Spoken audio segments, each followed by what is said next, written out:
For that cold front like it's our favorite football team. Dave, thank you. Continuing our coverage now of the aftermath of Hurricane Helene 1 year later. We head back out to the counties in our western viewing area as it was hit hard by winds. WTOC's Lindsay Stanger shows us the areas not yet cleared and the response of the local food banks. You see where the wind was coming this way. It's just there was a lot of trees blown from this branch out in this field. The ride through the woods of Toombs County looks a lot different now. Stumps where tall white oaks used to tower. I actually got to work Friday morning once I cut my way out of one of my driveways.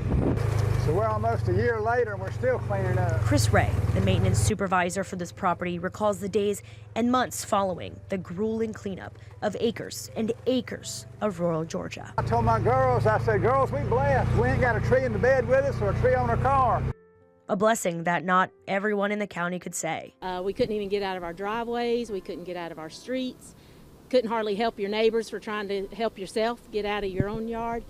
Jennifer Mills runs Bread of Heaven Food Drive, a drive that ultimately ended up serving over 180,000 meals throughout the months to follow.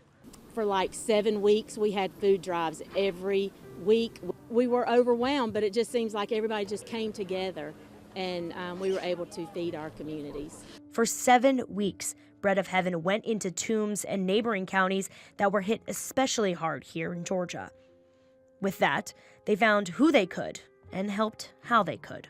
God just sent the food and he sent the volunteers and we did what we had to do.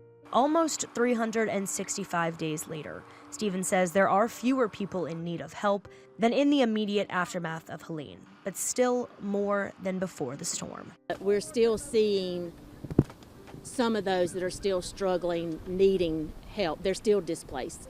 Numbers have upped since before Helene hit, and we're not seeing those numbers taper. It was a storm they saw coming, with damage they didn't. 1 year later, what came from that devastation hasn't been strife and heartache, although in the following days there was plenty of it. Counties like Bacon, Appling, Montgomery, and Toombs have learned together they can face any storm. In Georgia, Lindsay Stanger, WTOC News.